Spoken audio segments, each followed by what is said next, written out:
Meus amores, o luto é um tempo necessário para nossa mente entender o sentimento de perda que o coração já sente. E ele tem várias fases. Eu convidei a Renata Trovarelli, que é psicóloga, para falar sobre esse assunto e tentar ajudar quem está passando por essa fase tão triste. Tudo bem, Renata? Boa tarde. Oi, Fernanda. Tudo bem? E você? Tudo bem. Prazer te receber mais uma vez aqui. O prazer é meu.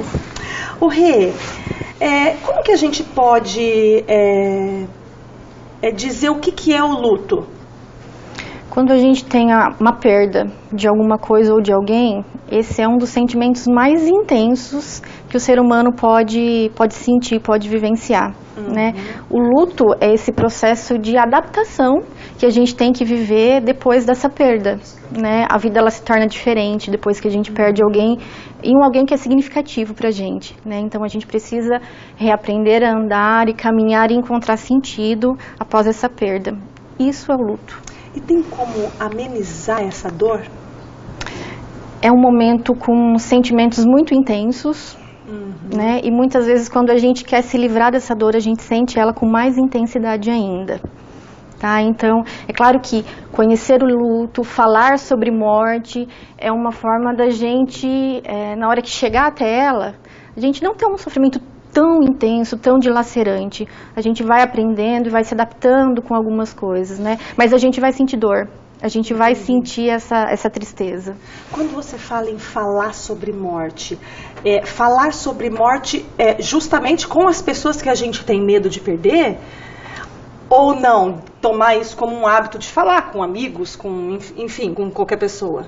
Seria interessante que a gente tivesse esse hábito de falar a respeito da morte, como a gente fala a respeito do amor, como a gente fala a respeito dos filhos.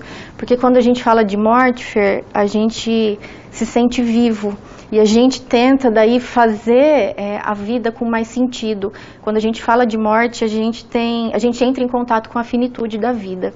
Então a gente tenta fazer uma existência hoje, no presente, com mais significado, né? Então eu não vou deixar para o final do ano eu fazer alguma coisa que me deixa bem, que me deixa feliz. Eu vou fazer hoje, eu vou criar hoje alguma condição de bem-estar e de sentido na minha vida. Então, falar sobre a morte faz com que a gente viva melhor o presente. E o luto tem fases, Renata, como é que é? Tem. Uma psiquiatra suíça, ela propôs o luto em fases, né? Mas antes de eu falar dessas fases, é interessante a gente comentar, Fer, que apesar de existir essas fases descritas, nem todo mundo sente igual. Né? Então, a gente é um ser único, então a gente sente de uma maneira única e expressa esse sentimento de uma maneira única, né? Então, existe sim alguns padrões que algumas pessoas apresentam, mas também não é obrigatório. Se você não passar por alguma delas, não tem problema. É aquele ditado, cada um reage à morte de uma forma, né? Diferente, né? Isso, exatamente.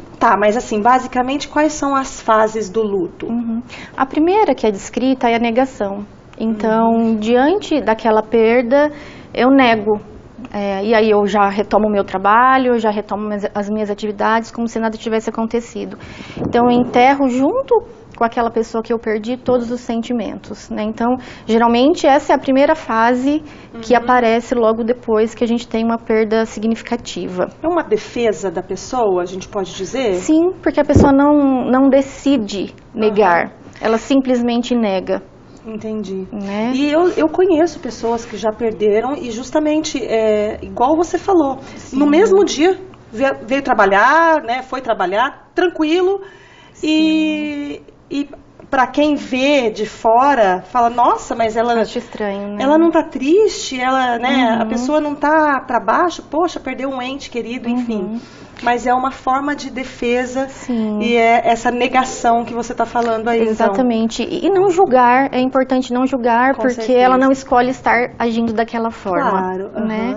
E aí a gente tem uma segunda possibilidade de fases, que é a raiva. Então, quando eu perdi alguém que eu amo muito, vamos imaginar uma mãe que perde um filho. Né? Imagina a raiva que isso não gera nessa mãe, imagina a raiva que ela tem, se ela tem uma religiosidade, ela chega a alguns momentos a desacreditar desse Deus que levou o filho, se revoltar contra Deus, se revoltar, então é um sentimento muito intenso, uma raiva, por que eu não fiz alguma coisa, será que eu poderia ter feito alguma coisa, então é um sentimento muito intenso, mas também muito natural. né? Então, não se culpe se você estiver nesse momento e estiver sentindo essa raiva. É um processo natural do luto. E depois da raiva? Depois da raiva, a gente pode entrar num processo chamado depressivo, onde os sintomas são mais intensos, de tristeza, de vazio, de angústia. E essas fases duram quanto tempo, mais ou menos? Tem esse dado, Renata? Ou cada pessoa...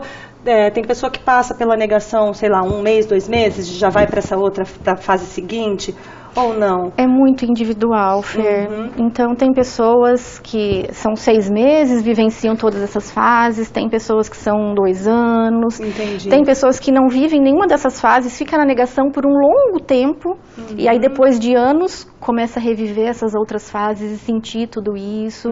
Então, é sempre lembrar, o ser humano é um ser único e expressa os sentimentos de forma única, né? Então, não tem uma fórmula assim, daqui 6 meses vai passar, não. Né? Pessoas que, por exemplo, já perderam algum ente há muitos anos, 15, 20 anos, e não conseguem ver foto ainda do ente. Está em alguma fase do luto ainda, Renata? Eu acredito que sim, né? Então, a última fase que é descrita do luto é a aceitação. Entendi. Né? E nessa aceitação não quer dizer que você não sofre mais, não quer dizer que você não chora. Aquela cicatriz, sabe, Fred? Então, assim, você olha, você sente, você pode chorar, mas você levanta, consegue levantar cedo, com significado, fazer as suas coisas. Então, se tem uma pessoa que olha uma foto e desmorona e não consegue ainda lidar com tudo aquilo, talvez ela ainda esteja passando por esse luto.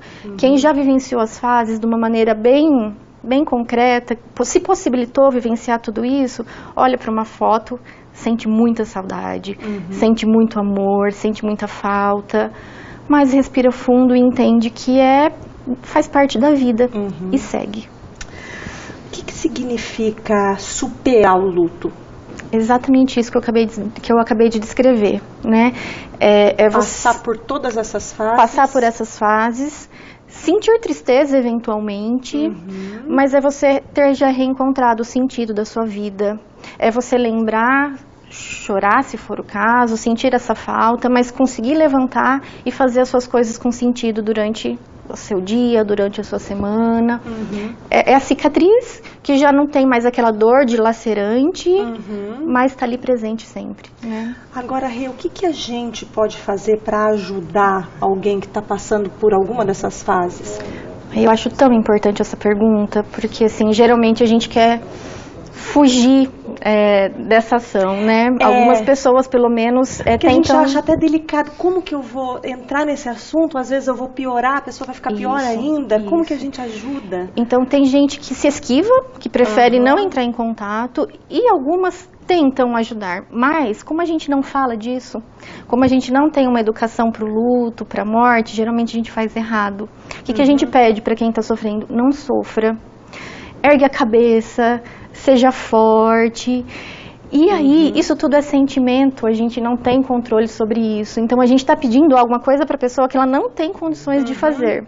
E aí, ela sofre pelo luto, pela perda, e ela sofre porque ela acha que ela está sentindo errado. Né? Então, assim, a gente está indo por um caminho que ainda, tentando ajudar, acaba piorando, porque a pessoa não consegue, não é porque ela quer estar daquela forma, ela simplesmente está sentindo daquela forma, né?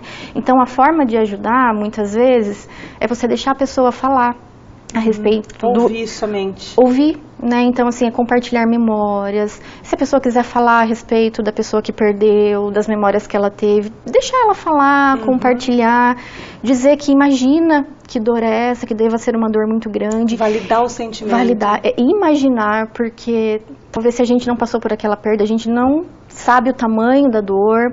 E talvez se já passou, pode ser uma dor diferente, porque nós somos diferentes. Sente de uma forma, né? Então é esse acolhimento e essa validação do sentimento. Jamais falar, para de sofrer. Isso daí é a ordem natural da vida, porque a gente tem umas pessoas que falam, né? Sim. É a única certeza que a gente tem na vida. Sim. Então, se a gente conseguir evitar esse tipo de fala, é uma forma de ajudar, né? Então, isso vai deixar a pessoa confusa e vai deixar a pessoa achando que ela precisa passar por isso rápido. E como eu falei agora há pouco, a gente precisa talvez vivenciar todas as fases para que a gente consiga sair dela de uma maneira menos dolorosa, mais intacta, para levar a vida, né? Olha, a morte é realmente, sim, a única certeza que a gente tem nessa vida. Agora, Renata, tem algo que a gente pode fazer para se preparar para a morte? Eu acho que se preparar, não. Como você disse, é a única certeza que a gente tem, mas não tem como a gente chegar até ela e não sofrer. Porque quando a gente fala em preparação, às vezes a gente está querendo dizer evitar um sofrimento ou não sofrer tanto, né? Então, algumas pessoas que buscam a terapia chegam até lá e falam assim para mim: Renata, eu não quero sofrer, eu quero que você me tira desse sentimento, desse sofrimento. Aí você imagina, você perdeu alguém muito importante na sua vida. Como não sofrer? Como não sentir tudo isso? Então, não há possibilidade de não sentir. Então, você lendo sobre a morte, você conversando sobre a morte, você daí possibilitar sentir tudo isso. E aí, quando chegar nesse momento, entender que você não precisa passar rápido por esses sentimentos. Viva o seu luto. Né? E quando for o momento, viver o luto, né, Renata? É importante. É importante. Você vai passar todas as fases e você vai se recuperar e olhar para trás depois com saudade, né? Mas não com pesar e não mais tão dilacerado assim. Você trouxe um livro aqui que pode ajudar muito as pessoas que estão em casa e estão passando por isso, né? Chama A Morte é um Dia que Vale a Pena Viver. Olha que forte, que impactante esse título, né? É uma médica geriatra, que é autora, e ela lida com mortes no dia a dia dela de trabalho. E aí ela tem exatamente aquilo que eu comentei com você no início, de que assim, o lidar com a morte todos os dias não é ruim para ela, né? Ela aprende todos os dias a valorizar a vida. Então, a gente entrar em contato com a morte é saber que a gente precisa aproveitar esse momento presente que a gente tem, né? E quando ela chegar, entender que a gente vai sentir, que a gente vai sofrer, mas essa dor aos poucos ela vai passando, ela vai melhorando, né? Mas se possibilita sentir, não queira tirar tudo de uma vez, porque isso faz mal. Se não fizer mal agora, vai fazer provavelmente no futuro, no futuro, né? Com certeza. Obrigada, Rê. Adoro quando eu você que vem, agradeço. Viu? Passa uma paz muito grande pra Obrigada. gente. Obrigada, viu? Eu que agradeço.